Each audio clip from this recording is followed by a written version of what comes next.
Good morning and welcome back to Good Morning Tobago right here on Tobago Updates. I am your host Shenell Felix, and this morning we continue our conversations by chatting with ASP Carlton. Tang. Good morning and welcome. Thanks for having me on the show. Right, and now we are doing our usual T.T.P.S update on all that's happening. Now, last week I had the privilege of chatting with the Commissioner of Police, and he indicated that specifically in Tobago there has been a huge decrease in the number of crime and criminal offenses, in 2025 compared to 2024. Can you tell us a little bit about that? Yes, well, there was a significant decrease. As we can check with the most serious crime, which is murders, this year was 3, and all 3 has been solved. The previous year would have been 16. Also, most of the serious offenses have been decreasing.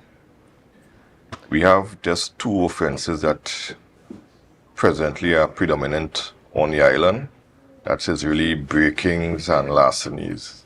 Right, and even as it pertains to a recent incident that took place in the community of Bethel, we had an off-duty officer that shot and killed a young man from that community.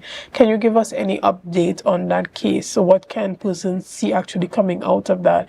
We saw that there was a silent march happening last Thursday, and persons expressing, their lack of trust and their lack of confidence that justice will prevail in a case like that. Can you tell us anything as it pertains to updates on that case? Well, the matter is still being thoroughly investigated. The file has been submitted, and at present it is at the senior level where advice may be sought from the DPP as to where the way forward is. Right. And is that young officer still currently on duty with the T.T.P.S, or is he on leave? Is he suspended during the investigation? He is on duty still. The investigation is still being carried out, and it's basically allegations. We can't just say someone is guilty without they having their say. Right. But we did see a video that demonstrated a young man that was handcuffed, and we saw him being shot. So I'm not sure if we could say he was allegedly shot by the officer if it was seen that he was shot in the video. All right. Well, there may be other videos. Videos are subjected to being edited. We aren't sure what is the truth. Only those who dare on the scene would be able to account for what took place. Understood. And even as it pertains to community initiatives and the community drive for the T.T.P.S to take on a more customer-centric approach, and what are some of the things that are being done currently to engage the public? Okay, there are a lot of community walkabouts. There are a lot of initiatives the officers are doing. They are going to different areas and partnering with the citizens to find solutions to crime problems and issues. The officers are also going out to schools, talking to the children, because they are the future. And if we could get them to turn away from any type of looking to imitate the lifestyle of these gangs and stuff, that is what we are trying to do, all these initiatives. Excellent. And what type of feedback are you getting from the community? Because as I said, on one hand, you have incidents happening. For example, I believe it was just last week where Mr. Sandy was shot, a 74-year-old man from Belgarden. He was shot by an off-duty officer. How, in the midst of all of these incidents taking place where persons are completely losing their trust and confidence in the T.T.P.S, are you in the midst of this doing the work to engage families and to make them feel heard and seen? Yes, well, the officer involved, he also would have faced some traumatic experience from that. So he would have been spoken to, counseled to, and also the family of the victim, we also express our condolences to those families who would have lost loved ones. But in this situation, this matter is still ongoing. Investigations are being conducted, and we ask for persons to let the investigations take place. Let it continue. We know some persons are heated about certain things. Well, let us operate with a cool head. Understood. And what are some of the key updates that we should be looking forward to from the T.T.P.S. currently? All right. Well, there was a major drug bust where a field of marijuana was destroyed in the Bell Garden area. Approximately $525,000 worth of marijuana was destroyed by the Tobago officers. There are other initiatives in place for drug eradication ongoing. And you find that these investigations and initiatives have been successful thus far, specifically as it pertains to capturing the persons involved, because we often hear about the bust, but we don't always hear whether or not persons are arrested in connection with that particular investigation and case. Okay, sometimes you get the information that there's drugs in an area. You do your surveillance, but you have a time to operate in. People also are surveilling the police.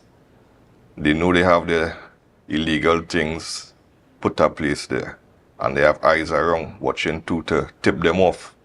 So most times you don't really get to hold someone unless you have proper intelligence.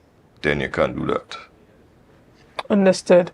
And even as the Tobago division of the T.T.P.S. is trying to do its best to solve some of the murder on the island, how can persons get involved to be a part of the solution and not the problem?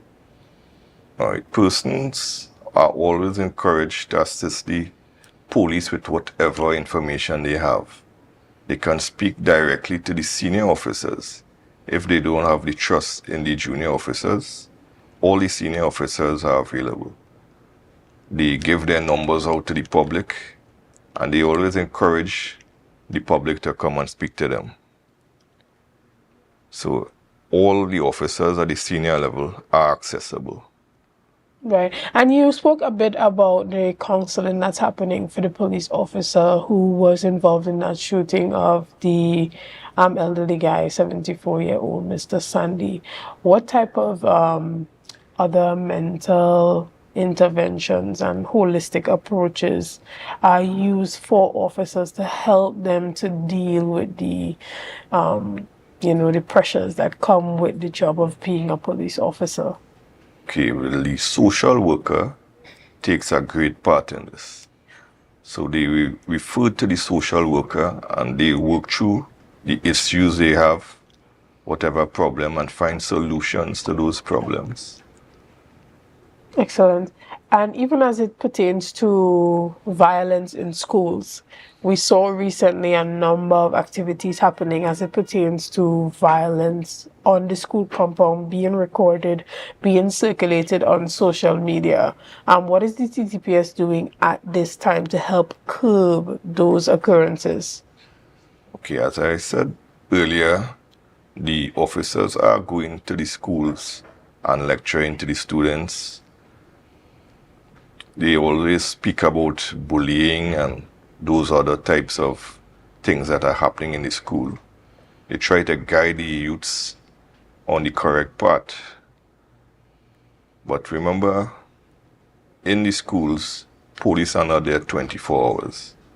So we are seeking assistance from all the teachers, even the parents. When your children come home, you speak to your children, guide them around the correct path.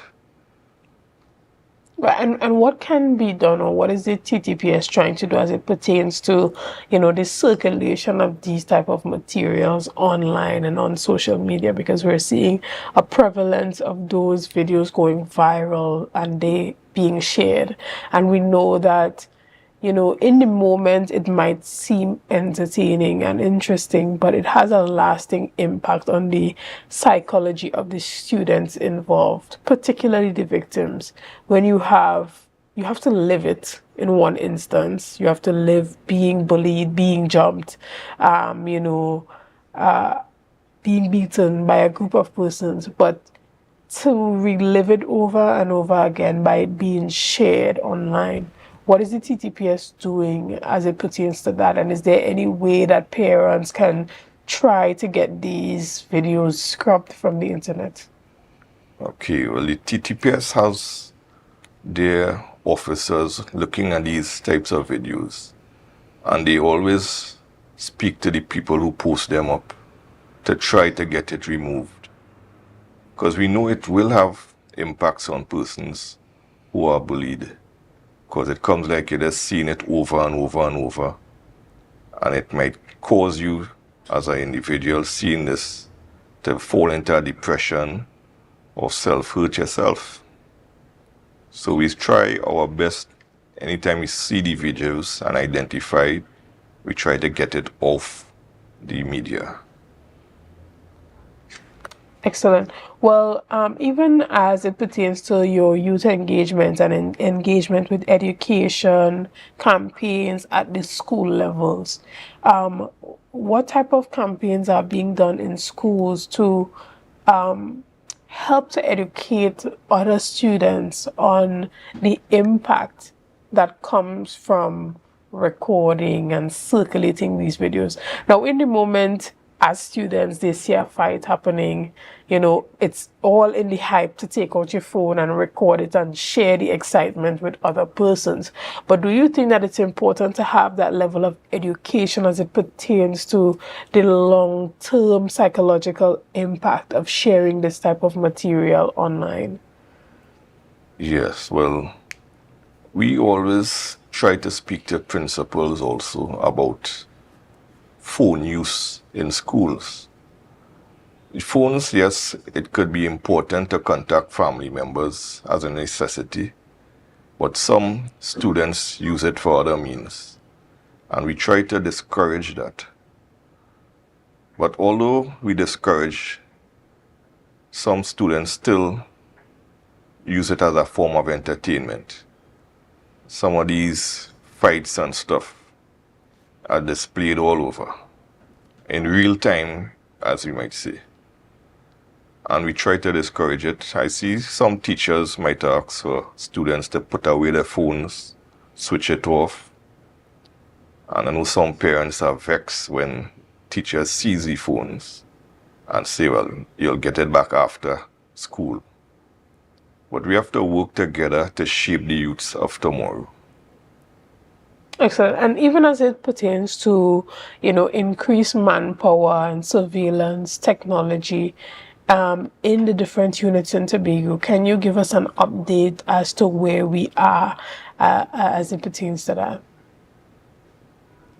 Well, I cannot say offhand exactly what we are. We have community police and we have the other branches that look into these stuff. Right. And even as it pertains to, a greater allocation towards policing for resources, specifically in Tobago, we know that the police does not allocate money to itself. You have to wait on the government to, give those allocations for you to be able to fulfill your duty. But even in the meantime, what are you doing to supplement those resource gaps? Okay. Well, our commissioner, Mr. Junior Benjamin, he has provided some resources for us in Tobago quite recently. We got some increase in manpower, we got some vehicles, and we also got training, different trainings. So what resources we have, available to us is what we are going to use to expand through the island to maximize it. Right. And he also indicated in our conversation that it's quite important right now for the T.T.P.S to take a more service-centered humanitarian approach to how it deals with the public to help restore public trust and confidence. How important is that for you, even within that training, for officers to understand their first duty, which is to protect and to serve, but to help persons have that type of confidence that they can go to the police and feel comfortable taking that information or even making a report that something will come out of it? Yes, well, there is training in that aspect also. So when you go to stations now, you will see a little difference in the way customer service is done. We have the sergeants now playing a greater role in the reception area where we used to call the charge room. Sergeants are there. So they directly supervise the interactions of the citizens and the police. So if they see something, they could already put measures to correct it. If it's not the correct procedure, they're right there to direct it. So if officers and the civilians come in, have some confrontation, the sergeant or the SDOIC could use de-escalation measures so that the person who come to make the report will feel satisfied having made the report. Right. And, is there anything that you want the people of Tobago watching this morning to know, or just a wider global audience to know as it pertains to the work that you are doing to truly make for a safer Tobago? Yes. Well, we continue to work together, community partnerships. We want the support from the public, and we want persons to come and give us information of any crimes so that we can get rid of this crime situation in Tobago particularly. As I said before, break-ins and larcenies are quite high for this island, and we are trying to get it down to a level of where we could say people are free now to leave their stuff and nobody going to interfere with it like years before. Right. And what are some of the initiatives that persons can take on an individual level to secure their own property? Okay. For instance, some of the tools that are stolen, mostly weed whackers. Okay. You could put them in your house. Don't leave it outside. Have proper locks on your doors. You could even have cameras outside your house. So that will be a crime prevention measure. And also you could properly have your house lighted, because some places they don't have lights. The outside. Yes. So those lights on the outside help to deter criminal activity around the property, as well as those surveillance cameras. So we are encouraging persons to invest in those cameras. It doesn't matter if you think that, you don't need them, but a lot of the times maybe it might not save you, but it might save your neighbors if you are able to catch a burglar on camera. Well, we want to thank you so much for your time this morning and giving us our regular T.T.P.S updates. Is there anything you want to say before you go? All right. I just want to let the public know the police are here and will protect them. And we will see a sharp drop in criminal activities soon. We have a strategic plan in place, and it will be rolling out in the different divisions, and all our officers are in support. Excellent. Well, guys, we want to thank you so much for being a part of this morning's conversations. We want to thank you for your likes, your shares, and your comments. And again, thank you to the T.T.P.S for ensuring that they give us our monthly updates. We always look forward to hearing what is happening on the island, especially as it pertains to fighting crime. And we are happy to hear that there has been a huge reduction in the number of serious crimes this year compared to last year. Because last year we saw an unprecedented number of murders here on the island of Tobago. So that is indeed good news for us here in Tobago, that crime is is being reduced. Guys, again, we want to say thank you for sticking with us this morning. Thank you for your likes, your shares, and your comments, and all that you have done and continue to do to make Tobago Updates the #1 broadcaster here on the island of Tobago. Again, I am Shenell Felix, and have a great day.